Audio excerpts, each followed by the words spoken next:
Hello नमस्कार दोस्तों। आज हम एक बहुत ही इम्पॉर्टेंट क्वेश्चन जो है वो एचसीएफ एलसीएम से रिलेटेड जो है वो आज की क्लास में करने जा रहे हैं। इम्पॉर्टेंट क्वेश्चन है और इसी को अगर आप यहाँ पे अच्छे से समझ लेते हैं तो आप लोगों को सारी चीज़ें बहुत आसानी से समझ में आ जाएंगी। तो देखिए हमारा आज का क्वेश्चन क्या कहता है। आपके पास जो है वो यहाँ पर दो संख्याएं दी हुई हैं, ठीक है, और उनका अनुपात आपके पास है 7:11 दिया हुआ है। और उनका जो एलसीएम है यानी कि लघुत्तम समअपवर्तक यानी कि एलसीएम जो है वो आपके पास जो है वो 462 यहाँ पर दिया हुआ है। इन दोनों संख्याओं के बीच का अंतर क्या है, आप लोगों को यहाँ पे जो है वो डिफरेंस फाइंड आउट करना है कि दोनों के बीच का अंतर क्या है। यहाँ पे हमारे पास जो है वो रेशो में चीज़ें हैं, ना कि एग्जैक्ट डिजिट दी हुई है। एग्जैक्ट डिजिट आपके पास जो है वो एलसीएम दिया हुआ है सिर्फ और सिर्फ, बाकी कुछ नहीं दिया है, ठीक है। तो सबसे पहले मैं आप लोगों को यहाँ पर जो है वो थोड़ा सा इस चीज़ के बारे में बताना चाहूँगी कि हमारे पास जो है वो कुछ फॉर्मूलाज होते हैं हर एक चीज़ का। तो आपके पास जब भी अगर यहाँ पर मान लीजिए डिजिट दे दी होती अनुपात की जगह पर, है ना, तो हम क्या करते हैं इस चीज़ को, तो उसमें हम क्या करते हैं, जो हमारा फर्स्ट नंबर होता है और जो हमारा सेकेंड नंबर होता है ना, दो नंबर है, फर्स्ट और सेकेंड नंबर है, इसको हम जो है वो एलसीएम मल्टीप्लाई बाय एचसीएफ इस तरीके से जो है वो निकालते हैं, ठीक है। ये आप लोगों के पास जो है एक रूल होता है जिसमें आपके पास दो नंबर है, एलसीएम और एचसीएफ की वैल्यू, जैसे यहाँ पे एलसीएम की वैल्यू दी हुई है तो हम यहाँ पर क्या लिख सकते हैं, 462 लिख सकते हैं, ठीक है। एचसीएफ हमें यहाँ पे जो है वो नहीं दिया हुआ है, ना ही यहाँ पे हमारे पास जो है वो एचसीएफ के बारे में बात हो रही है। तो ये है, अगर आपके पास सारी की सारी चीज़ें दी हैं, मान लो आपको एचसीएफ निकालने को बोला होता तो आप फर्स्ट की वैल्यू यहाँ डालते, सेकंड की वैल्यू यहाँ डालते और आप जो है एचसीएफ को निकाल देते यहाँ पे, ठीक है। थोड़ा सा मिलता जुलता है, लेकिन यहाँ पे एचसीएफ के बारे में बात नहीं हो रही है। तो हम क्या कर लेंगे, यहाँ पे सबसे पहले जो है हम यहाँ पर जो है वो चीज़ों को मान लेंगे। जैसे आपके पास जो रेशियो में नंबर्स दिए हुए हैं वो तो है 7:11। इसमें जो संख्याएं हैं, दो संख्याएं हमारे पास बन के आ जाएंगी। हम मान के चलेंगे कि फर्स्ट वाली को हम यहाँ पर क्या लिख रहे हैं, इसको हमने 7x मान लिया, और जो दूसरी है हमारे पास इसको हमने क्या मान लिया, 11x मान लिया, ठीक है। दो हमने यहाँ पे मान ली। अब इसका एलसीएम हमारे पास जो है वो दिया हुआ है। एलसीएम क्या दिया हुआ है, एलसीएम है हमारे पास यहाँ पर, तो जो मैंने आपको first number multiply by second number is equal to LCM वाली चीज़ बोली थी ना, वो हम यहाँ पे करेंगे। तो हमारा जो फर्स्ट नंबर है वो क्या आ जाएगा आपके पास, यहाँ पर 7 आ जाएगा, ठीक है। और जो हमारा सेकंड नंबर है वो क्या निकल कर आ जाएगा, ये फर्स्ट नंबर हो गया और सेकंड नंबर क्या है हमारा 11x हो गया। मल्टीप्लाई एलसीएम हमारे पास दिया हुआ है यहाँ पे 462 यानी कि 462 दिया हुआ है। अब यहाँ पे x की वैल्यू हमें निकालनी है, तो हम x की वैल्यू को क्या निकालेंगे, क्या मान के चलेंगे, ठीक है। देखो यहाँ पे जब संख्याएं मानी तो संख्याएं हुई दो संख्याएं, 7x और 11x। जब हम यहाँ पर इसका एलसीएम निकालने की कोशिश कर रहे हैं ना, हमें x निकालना है, तो सिर्फ एक चीज़ के लिए हम जो है वो यहाँ पे x लिखेंगे, चाहे आप 7 के लिए लिखो चाहे आप 11 के लिए लिखो। मैंने यहाँ पे 11 के लिए जो है वो x लिखा।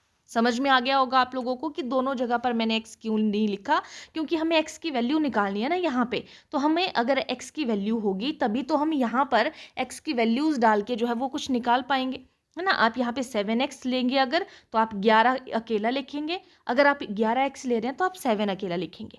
तो x की वैल्यू जब हम निकालेंगे तो ये कितने निकल कर आ जाएगी, जैसे मान लीजिए मैं यहाँ पे 11x लिख रही हूँ फिलहाल के लिए, तो मैंने यहाँ पे 462 लिखा, ये मल्टीप्लाई हो रहा है, यहाँ पे मैंने इसको जो है वो डिवाइड कर दिया। तो अब इसको डिवाइड करेंगे तो कितना आ जाएगा आपके पास, 746 को अगर हम 7 से जो है वो 462 को अगर 7 से करेंगे तो 7 1 ज़ा 7, और आगे करेंगे जब इसको तो ये कितना आ जाएगा, 7 6 कितना हो जाएगा, 42 हो जाएगा। 42 के बाद जो है अगेन 4 कैरी बच रही है, तो यहाँ पे भी अगेन वैसा ही आ जाएगा। फिर अब हम यहाँ पे x की वैल्यू निकाल रहे हैं, तो यहाँ पे 66 है, 11 मल्टीप्लाई में अगेन ये डिवाइड हो जाएगा, 11 1 ज़ा 11 हो जाएगा, 11 6 ज़ा 66 हो जाएगा, यानी कि x की वैल्यू कितनी निकल कर आ गई हमारे पास, 6। अब हमने वैल्यूज़, दो चीज़ें हमने यहाँ पे निकाली थी, दो चीज़ें हमने क्या बोला था, दो संख्याएं कौन थी हमारे पास, 7x और 11x, ये दो संख्याएं थी। हमसे पूछा है कि अंतर क्या है, तो पहले तो इन दोनों का अंतर निकालेंगे जो हमारे पास रेशियो में चीज़ें दी थी। दोनों का अंतर अगर निकालेंगे तो 7x माइनस 11x, बड़ी में से निकाल रहे हैं छोटी को माइनस करेंगे ना, तो 11x में से 7x माइनस करेंगे तो कितना आ जाएगा, 4x आ जाएगा। अब ये जो 4x है, इन दोनों संख्याओं के बीच का अंतर पूछा था ना, तो 4 और x की वैल्यू कितनी निकल कर आ गई थी हमारे पास 6, है ना, तो ये कितना निकल कर आ गया यहाँ पे 24। ये हमारे पास जो है वो एग्जैक्ट आंसर निकलेगा ऑप्शन नंबर फर्स्ट। यहाँ पे आपको पता चल गया होगा कि रेशो दी हुई है, एलसीएम दिया हुआ है, दोनों संख्याओं के बीच का अंतर बोला है। अगर संख्या दी होती तो कोई प्रॉब्लम नहीं होनी थी, यहाँ पे रेशो है, जब रेशो दी है तब हम यहाँ पे जो है इस चीज़ के बीच का अंतर निकालेंगे। ठीक है, यहाँ तक चीज़ें समझ में आ गई होंगी आप लोगों को। यहाँ तक आपको पता चल गया कि आंसर कैसे निकल के आया। यही चीज़ को अगर मैं थोड़ा सा अलग वे में आपको जो है यहाँ पे बताना चाहूँ तो हम इसको कैसे कर सकते हैं। ये आपने पूरा निकाल दिया ना यहाँ पे, इसको मैं यहाँ से क्लियर कर रही हूँ, आंसर आप लोगों का निकल कर आ गया है। तो यहाँ पे इसको और किस तरीके से कर सकते थे, देखिए जो लास्ट वाला स्टेप हमने किया ना, यहाँ पे एक्स की वैल्यू हमने निकाली, तो एक्स की वैल्यू कैसे निकाली हमने, 462 दिया था और ये वाली डिजिट्स जो है हमारी वो कहाँ चली गई, नीचे चली गई। ये हमने जो है वो x की वैल्यू निकाली, इसको जब हमने कट किया तो आपके पास जो है ये इस तरीके से 6 आ गया। ये आपके पास जो है वो x की वैल्यू 6 आई।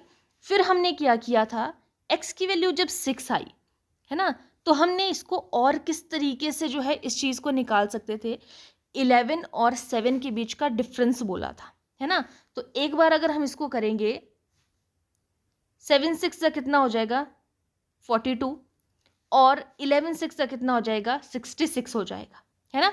यानी कि हमने जो है यहाँ पे जो दो वैल्यूज़ मानी थी ना, 7x बोला था हमने एक डिजिट और दूसरी हमने 11x बोली थी, तो 7 के आगे हमने x की वैल्यू डाली तो वो 6 हुई, 7 6 आ गया आपके पास 42।